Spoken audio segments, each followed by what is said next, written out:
You're right, people. Finally got some space in my shed. A friend of mine's got a lock up, and he says over the winter you don't use a lot of space in there, so he asked if I wanted to store some mowers. So I've sent uh, 4 mowers over there. They're all ready for sale. When I get them back next year, I'll just run them up, make sure they're all fine. I've drained all the petrol out of them, so they should be all right. Which means I've got some space to walk around. Space is prime in this shed.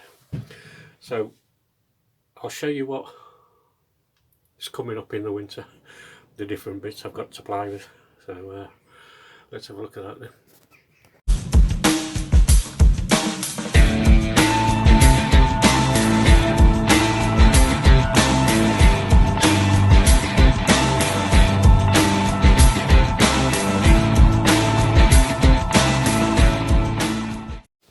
Look at that floor space. I can get in my shed. a lot of that stuff on the shelf there. I'm going to get rid because some of it just won't never get used. That's a mower that I've been using lately. I don't know why. Might have something to do with the fact that I've got a hire car at the moment, and it's small, so I can get that one in it, but I can't get me big under it. But like that, floor space and a chair I can sit in. That's the reel out of that red mower. I took that out. It's not in bad nick actually, so I'm going to sort that out soon. Underneath the desk there is that under Isley that I did up, and I tend to test them myself, use them on my lawn for about 20 minutes, and the belt snapped. So it's low. Anyway, I'm binge watching Mixed Mowers, the Mower Man, because you know I've got this thing to sort. I've done all the screws off this bit, but there's one right under there, in there, that you can't get a spanner on. Or undo the engine bolts, lift the engine up, and then get to it. Here's another one. This one's got the Scarifier cartridge in it. I have got the reel for it, but this is one I use, and I love this mower. I think it's absolutely mint. But it only gets used at the beginning of the season, the end of the season. And when I got this mower, I think it cost me 20 quid, and it was in a bad state when I got it. Not quite as bad as that one, but it was in a bad state. I took some pictures of it before and after I did it. There's my powder coat oven and my sandblasting cabinet.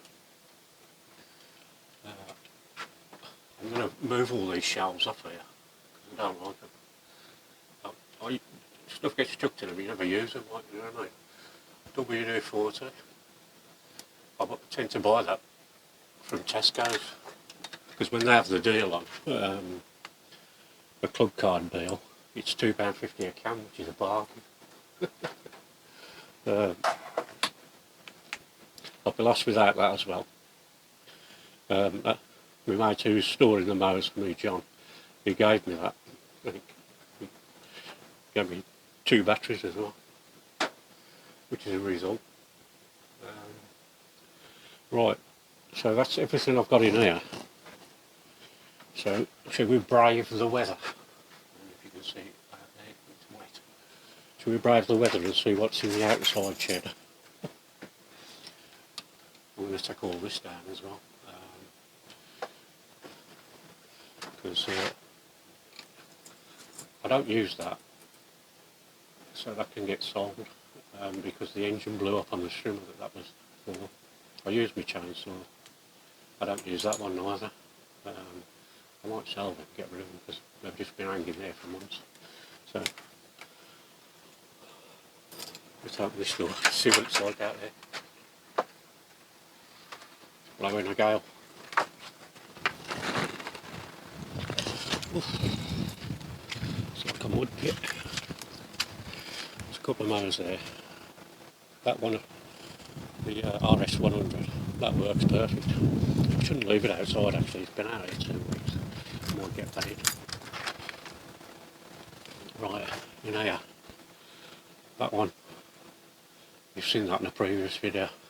Guy bought it and then come back and part chopped it for a better one, but it does work fine. That under there, you see all this white stuff? It's this bloody shed, it lets water in. That mower cleans up perfect, looks nice as well. That one, I restored that mower, and before I put the petrol resistant lacquer on it, I decided just to give it a test, and it fired up great, but leaked petrol all down there. So what I'm going to do is, now I've got the powder coat now, so I'm going to get that powder coated. That should look better. There's my Old Faithful. That's the mower that I use and have used for probably 6 years. But under there is a massive Viking. Now that all works, but it needs an exhaust, and I've tried for 6 months to find one, but not having much luck. That grass box there fits a Ransom mark, a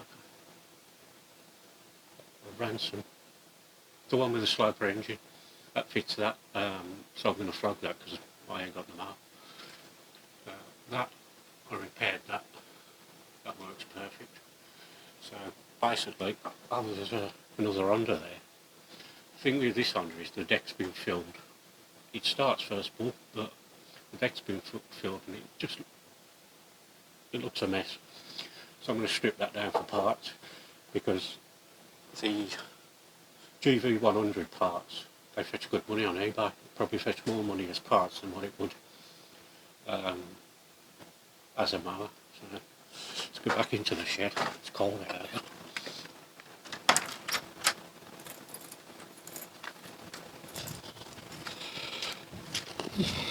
Windy.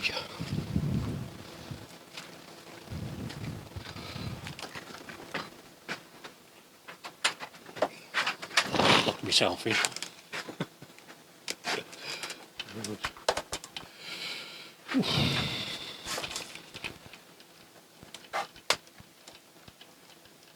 Right. So there you have it. Everything that's coming up. Oh, and this is for a strimmer I've got down there. I've got a Titan strimmer, which I've had for years. And like an idiot, I put it on a 4-foot wall while it was running, just so while I went back to the car to get something, and it fell off the wall and smashed the top of this. So I fixed this bit of it, and it still won't start, so I'm presuming the coil's gone. I don't know till I get it apart, but I ordered one anyway. So, right, that was just a short one to let you know what's going to be coming in the winter. So, oh yeah, let me show you this. Got a workshop manual on Qualcomm, Suffer Punch, Victor and Webb. I've got others, but this one, can you see that bloke? He really looks like he's working on those. That's well old. It was on eBay for 50p. Thought, why not? Right, enough waffling. Catch you shortly with a video on that red cylinder 14S. It's solid, but I've just got to, get these parts off and get it all cleaned up and painted. So I'll catch you in the next one. If you liked it, hit the thumbs up. Subscribe if you fancy it. Ciao for now.